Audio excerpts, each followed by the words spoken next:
Very good morning to all our viewers. You've tuned into the morning show on CNN News 18. I'm Kuhina Sharma and I'll take you through all the latest news and updates from in and around the world. But first up, we have a breaking piece of input. Now, immediately after returning to Delhi from abroad, Prime Minister Narendra Modi spoke to the Lieutenant Governor VK Saxena to inquire about the progress made in dealing with the flood-like situation in the national capital. Remember, incessant rainfalls over the last week has brought the north of India to its knees, with rivers in spate, landslides in mountains. Cities and towns across the northern region have been facing a lot of problems with being submerged in knee-deep water, with civic systems unable to hold on to the face of records. Now, Delhi is also facing a lot of issues where Yamuna River is in spate and has breached and exceeded the 208-meter water level mark. But here is the situation worrisome because despite water level receding to some extent in Yamuna River, the central Delhi continues to face those civic apathies. Water is logged and commuters are facing a lot of issues on the road. Multiple roads and highways are being blocked and are being stopped. Now, let me repeat the news input for you all. Immediately after returning to Delhi from abroad, Prime Minister Narendra Modi spoke to the Lieutenant Governor VK Saxena to inquire about the progress. Now, joining me on the broadcast is my colleague Payal. A very good morning, Payal. What more details do we have at the moment? Good morning to you and to our viewers. And yes, it's certainly a grim situation in Delhi, given the fact that there was rain yesterday as well. And several areas around the Yamuna are inundated. And that's the reason the moment the Prime Minister got back, Kuhina, to the country from his visit to France and UAE, he immediately made a call to Lieutenant Governor VK Saxena to inquire what the situation was, what was being done about the rescue and relief operation, and he's taken an update as well. So, even when he was traveling abroad, you remember a couple of days ago, he had spoken to VK Saxena, right, and he had also spoken to Union Home Minister Amit Shah to inquire about the situation and to see what kind of aid was being provided. And from our sources, what we're given to understand that possibly the Prime Minister will once again, hold a review meeting sometime today to look at the situation, which is bad in the national capital, and see how maximum rescue and relief operation can be provided. Even though we do know that 16 NDRF teams are currently deployed in the national capital itself to ensure that maximum rescue relief operation is, underway as far as the national capital is concerned. All right, Payal. Well, in such kind of situations like these, local authorities usually deploy specialized flood responses teams comprising of personal trade and relief forces. But despite all of that, the netizens of the national capital continue to face worrisome issues. Do we look at a solution anytime soon? That's the whole idea, because, you would have seen that the minister of the Delhi government are also out and about. They're also there on the ground, trying to provide maximum assistance to people. But the situation has been, in fact, day before yesterday, it was told by the authorities that, yes, the water was receding. The water was coming down as well. But, with the fresh rain coming in yesterday, several more areas, especially in the eastern parts of Delhi, southeastern part of Delhi, continue to be inundated. What the centre has been able to assure everyone is that whatever rescue relief operations are required to be done will be done. Of course, Union Home Minister Mr. Amit Shah monitoring the situation round the clock as well. We do understand that, yes, there has to be more efforts that have to be made and that are going to be made, because the assurance is coming from right from the Prime Minister's office saying that, yes, any assistance and whatever assistance is required will be given to people to ensure that maximum lives are saved. Livestock is also saved as well.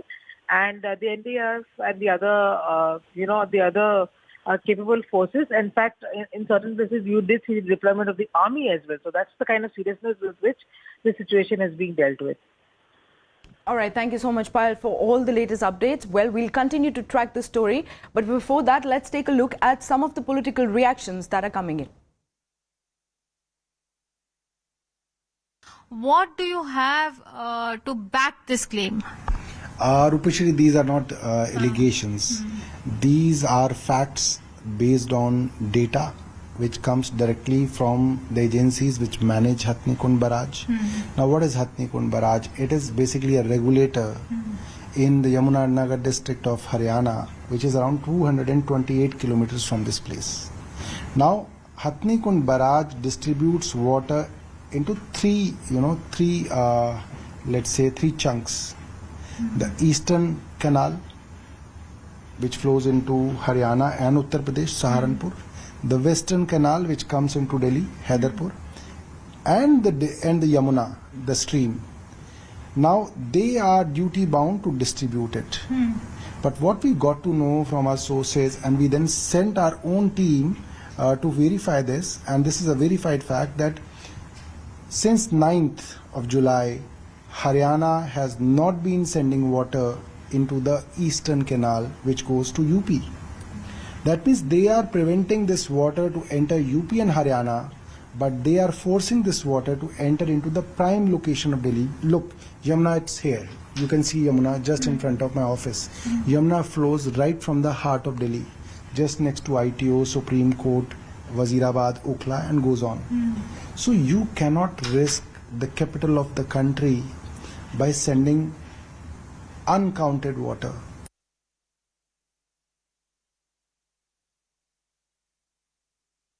While moving our focus, the Congress Parliamentary Strategy Group met on Saturday to map out the strategy for the upcoming parliamentary monsoon session. Now, the Congress sources told CNN News18 that Congress discussed the centre's ordinance on service control in Delhi and is likely to change its stand on the centre's ordinance. Now, Congress leader Jairam Ramesh remarks on protecting the rights of elected state governments from assaults of the centre hinted at supporting Aam Aadmi Party in the fight against the Delhi ordinance. Now, he said that the Congress party has always opposed any attack on the federal structure of the elected governments in the states, and it will continue to do so both inside as well as outside the parliament.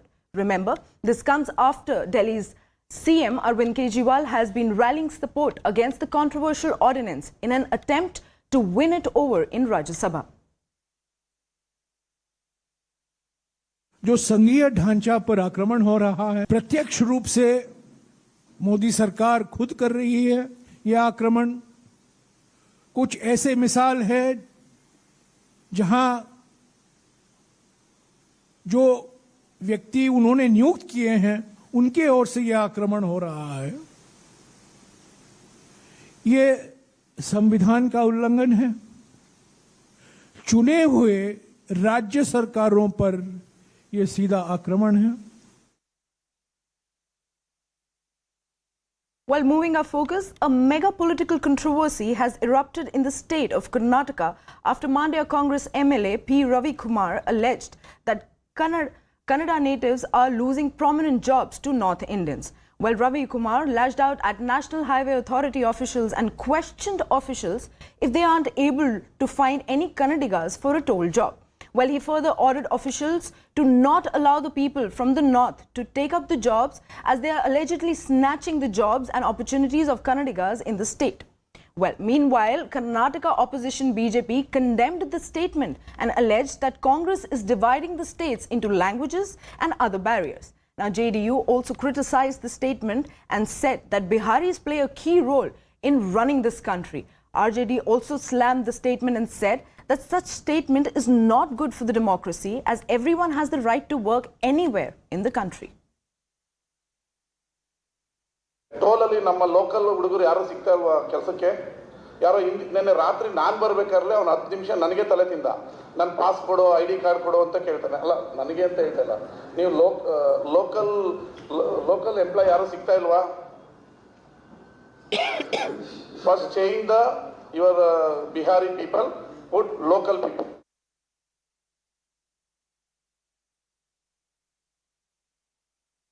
Karnataka में Mandya constituency है, वहाँ के कांग्रेस के MLA हैं रवि कुमार। उन्होंने कहा है NHI official में वीडियो में NHI के ऑफिसर को कि यहाँ पे बिहारियों की वजह से कर्नाटका को जॉब नहीं मिलता है, बिहारियों को बाहर कर देना चाहिए सो दैट कि वहाँ पे कर्नाटका को जॉब मिले। देखिए, उनका जो कहना है सरासर गलत है, क्योंकि मुझे लगता है कि किसी भी व्यक्ति को, चूंकि यह हमारा जो भारत देश है वो लोकतांत्रिक देश है, किसी भी व्यक्ति को किसी भी राज्य में जाके काम करने का अधिकार है। और जहां तक कह रहे हैं बिहारियों की बात, अगर मैं, जहां तक मेरी नॉलेज है या जहां तक हमारी जानकारी है, अगर बिहारी नहीं रहे तो पूरे भारतवर्ष में कोई ऐसा राज्य नहीं है जो अपने पैरों पे खड़ा हो पाए। क्योंकि आप देखेंगे कहीं भी जितने भी आईएएस हैं, आईपीएस हैं, या आप एक सब्जी बेचने वाले से लेके बिल्डिंग बनाने वाले तक, और जो लॉ मेकर हैं या जो भी किसी राज्य के कानून व्यवस्था को बनाते हैं, कहीं ना कहीं से वो बिहार के लोग ही होते हैं और बिहार के आईएएस आईपीएस ही होते हैं, और बिहार के लोग हैं, तब जाके अब भारत देश चल रहा है। आज अगर बिहार के लोग ना हो तो मुझे लगता है ये भारत देश पंगु हो जाएगा। While moving our focus to the Patwari exams being rigged, while Congress workers staged protests in Madhya Pradesh yesterday against the Patwari recruitment examination results, while the controversy erupted after the opposition Congress claimed that 7 of the 10 toppers were found to have taken the test at NRI College of Engineering and Management, Gwalior, which was owned by BJP MLA Sanjeev, and called for a CBI investigation. Now, following which Madhya Pradesh Chief Minister Shivraj Singh Chauhan halted the appointments made on the basis of the recently conducted Patwari recruitment examination results. Now, Madhya Pradesh CM later called for a re-examination of the results amid allegations of rigging. Let's take a look at some of the reactions. किसी भी नौजवान के मन में निराशा नहीं आने देगी, चाहे ये लोग हों जो पास हुए हैं, चाहे वो भी बच्चे हों, वो भी हमारे अपने बच्चे हैं जो पास नहीं हो पाए। कुछ लोग अपने राजनीतिक हितों के लिए और व्यावसायिक हितों के लिए जिस तरह से नौजवानों के मन में एक हीन भावना, एक डिप्रेशन का भाव भरना चाहते हैं, वो निंदनीय है। और इसलिए मेरा सभी नौजवानों से कहना है कि इनकी राजनीति का शिकार न हो। शिवराज जी जहां मंत्री रहते हैं वहां घोटाले होते हैं। शिवराज सिंह चौहान ने व्यापम से लेकर आज तक करीब 30 परीक्षाओं में घोटाले उनके शासनकाल में हुए। उनके गृह मंत्री कुछ अलग कहते हैं, वो कुछ अलग कहते हैं। अल्टीमेटली एक ही बीजेपी के कॉलेज के विधायक के कॉलेज से जो टॉपर आते हैं वही नंबर 1 से 10 तक क्यों रहते हैं? कांग्रेस पार्टी युवाओं के हर लड़ाई में साथ है। कांग्रेस पार्टी की जो युवा विंग है, यूथ कांग्रेस एनएसयू, आगे आने वाले समय में इन आंदोलनों को और नेतृत्व करेगी। शिवराज सिंह के काले चेहरे को, उनकी सरकार के कारनामों को घर घर तक ले जाएंगे। कांग्रेस पार्टी की जब सरकार आएगी तो 100% बच्चों का शुल्क किसी भी प्रकार की जो एग्जाम्स होती है उसमें निःशुल्क होगा। While swiftly moving our focus, the Shahid Beheshti port at Chabahar is India's first overseas port project and has been touted as possible getaway for India to trade with Europe, Russia and Commonwealth of Independent States. Located in the Sistan-Baluchistan province on the energy-rich Iran's southern coast, the Chabahar port is being developed by India, Iran and Afghanistan to boost connectivity and trade ties. Now, CNN News 18's Siddhant Mishra brings you an exclusive ground report from Iran's Chabahar port. Let's take a look. We are getting this special broadcast for you from Shahid Beheshti port, which is one of the ports of Chabahar free zone area, and perhaps this is one port which is being handled by a company which belongs to government of India. Now this particular port, this particular area has been assigned to India for logistical support, for loading of the goods, the materials that arrive on the port, and you know, lot of work is being done by the Indian company IPGL, or company which has Indian interest or India wants is dealing with any country. Then India does the same work of loading material and perhaps offloading material from the ship. So both these work is being done by Indian company IPGL. Now look there, those are the 6 cranes which have been installed by IPGL for the purpose of loading and offloading. So right now we have been told that there are some issues related to the usage of these 6 cranes because road requires authorization from Indian IPGL to use those cranes. So that those negotiations are going on.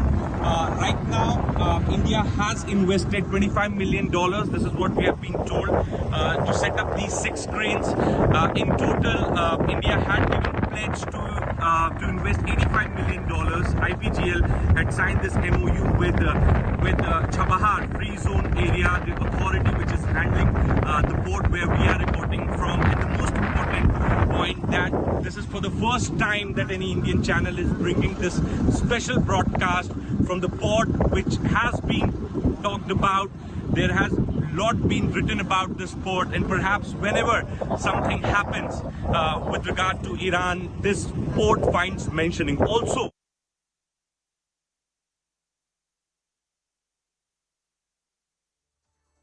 well, it's time to slip into a very short break. We'll be right back. Stay tuned.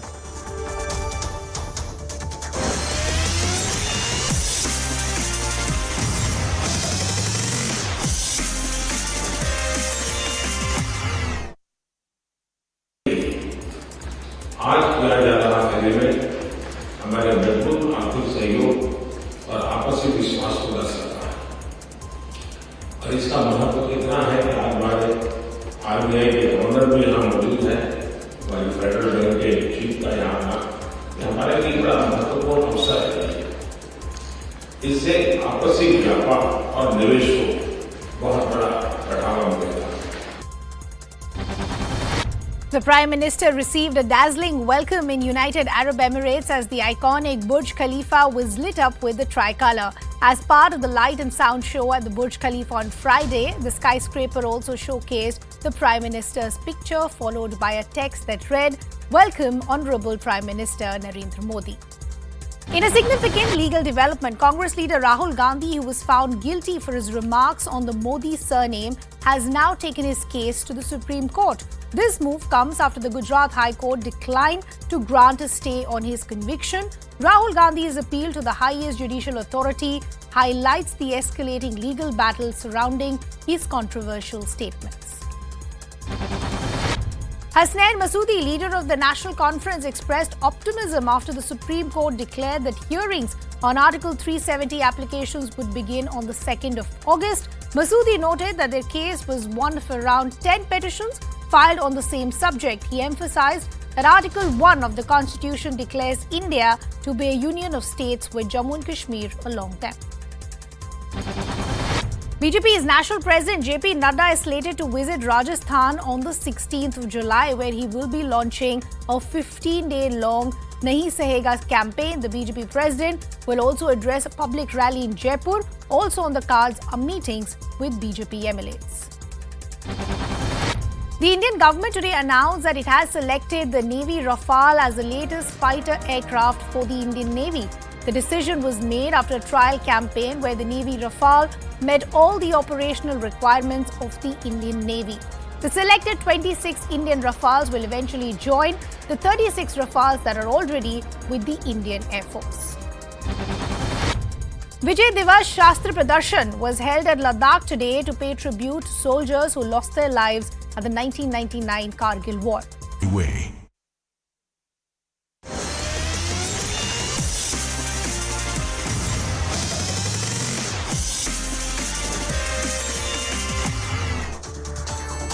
Hello and welcome back. You're watching CNN News 18. Well, shifting our focus to some positive story from Gujarat. Alpaben Kakkar, living in Morbi, undertakes the service of collecting surplus food and distributing it to the poor women. Well, her husband also gives her full support in this social work. The main aim of this social work is to feed the poor. With the support of her husband, she has been doing this service for over the last 5 years. Alpaben has announced her contact number publicly and people contact her on her number if they have surplus food left out of any event in the area of Morbi. Now, Alpaben herself goes and collects the food and distributes it to the poor living in the Morbi slums.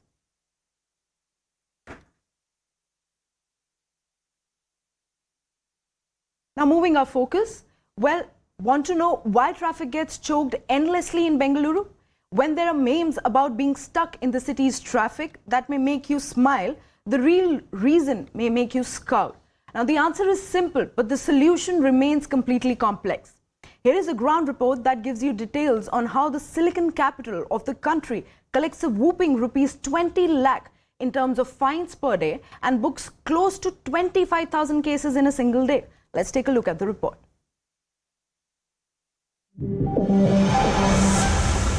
traffic snarls are a problem in every city across the world. The basic problem for endless traffic gridlocks is the ratio of the number of vehicles on the road and the population being 1:1. This means that one vehicle per person is taken to work. IT companies are slowly asking their employees to return to offices, and this has added traffic on the roads. If you go by the statistics, there are nearly 68,000 companies in Bengaluru. With work-from-home policy being slowly removed, there has been a major increase of 50% in vehicular movement. CNN News 18 spoke to Bengaluru's Joint Commissioner of Traffic to understand the possible solutions on tackling the traffic, especially with the use of artificial intelligence-driven cameras and software. Why do you see these gridlocks and what measures have you all taken? Have they helped? Yeah, so Bangalore being a cosmopolitan city, a lot of people come here to work every day, and the number of vehicles being added every day is about 2,000 to 2,500. So we have a vehicle population of about 1.1 crore as of today. Is that more than the population of Bangalore? No, population of Bangalore is estimated to be around 1.6 crores. Okay. So our vehicle to ratio is 1:1.5. So that is quite high actually. So we would ideally like more people to use lesser number of vehicles. But so that would mean more use of public transport. So there are some short-term solutions, medium-term solutions and long-term solutions which are happening. Long-term solution being public transport in terms of metro, suburban rail, K-ride, and use of more buses and increasing the mobility. I think the thinking has been of the department and as well as all the other departments is to increasing the mobility. Bengaluru is the only city that has successfully used artificial intelligence to handle traffic in the country. They manage traffic from a centralized center called the Traffic Management Center, where an advanced traffic management system called the Intelligent Traffic Management System is used to identify traffic movement on the roads. Basically, infusion of technology has gone into our traffic management activities. Particularly, enforcement is one of the greatest challenges that the traffic police face, because if you want to regulate the traffic, at one side we are neglecting the enforcement, and if we concentrate on enforcement, regulation is badly affected. So now this technology has come as a boon to the traffic police in particular. Particularly the mounting of AI-based cameras like red light violation detection cameras, automatic number plate detection cameras, they have helped us a lot. Almost on a daily basis, nearly 25,000 cases are being booked by using these artificial intelligence-based cameras. CCTV cameras are used to monitor the city closely, and special intelligence-enabled red light violation detection cameras capture all traffic violations.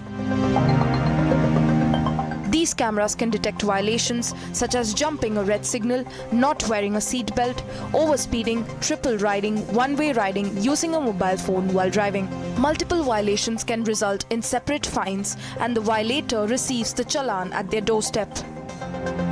Madam, ಇದು Majestic ಏರಿಯಾದಲ್ಲಿ ಜಾಸ್ತಿ demanding excess ಪೇರು, ಆಮೇಲೆ excess passenger ರಿಕ್ಷಾದವ್ರು ಆಗ್ತಾ ಇರ್ತಾರೆ. ಅವ್ರ ಮೇಲೆ ನಾವು ಕೇಸು ಎವ್ರಿ ಡೇ ಬುಕ್ ಮಾಡ್ತಾ ಇರ್ತೀವಿ. ಆಮೇಲೆ ಅರ್ಲಿ ಮಾರ್ನಿಂಗ್ 4:30 ಒಂದು 7:30 ತನಕ ಡ್ರೈವ್ ಮಾಡ್ತಾ ಇದ್ದೀವಿ madam every day. Because of ಎಲ್ಲ ಕಡೆಯಿಂದ, ನಮ್ಮ ಕರ್ನಾಟಕದ ಎಲ್ಲ ಕಡೆಯಿಂದನೂ ಮೆಜೆಸ್ಟಿಕ್ಕಿಗೆ ಜನ ಬಂದು ಹಿಡಿತಾರೆ. ಬಂದ ತಕ್ಷಣ ಇವರು ಆಟೋದವ್ರನ್ನು ಪಿಕಪ್ ಮಾಡ್ಕೊತಾರೆ. ಒಂದೊಂದು ಸರಿ ಎಕ್ಸಸ್ ಫೇರ್ ಕೇಳ್ತಾರೆ ಅವ್ರ ಹತ್ರ, ಎಕ್ಸಸ್ ಪ್ಯಾಸೆಂಜರ್ ಹಾಕಿರ್ತಾರೆ. The artificial intelligence-driven cameras, ITMS and ANPR cameras have been effective in detecting violations in Bengaluru. In just 1 week in February, the city traffic department managed to collect fees amounting to rupees 123 crores and 49 lakhs. Another drive was conducted where an additional rupees 13 crores and 27 lakhs was collected from violators. The traffic officials say that the upcoming third drive will surpass the previous collection. Yeah, so in terms of this drive to collect fines, the government has announced a 50% discount on existing fines. So this scheme runs till 9th of September. So since the scheme has started, we are collecting average about 25 to 30 lakhs in a day, and we have collected about 2 crores so far. Well, the numbers that they talk about, especially in terms of booking traffic violations, be it almost up to 1 crore in a year, these are the numbers that the traffic police or the department is looking to beat. They are saying that this is not a competition to increase the numbers, but try to decrease it as much as possible. And more importantly, not only make the roads of Bengaluru or even roads across the country not just driver friendly, people friendly, but also pedestrian friendly. Because at the end of the day, it is to live and to let live. And that is why it is important to ensure that these violations go down, and the fines that they collected, they are hoping that the collections come almost down to zero. Though that's a utopian thought, but yes, they are still targeting towards that. With cameraman Riaz Rohini Swami in Bengaluru for CNN News 18.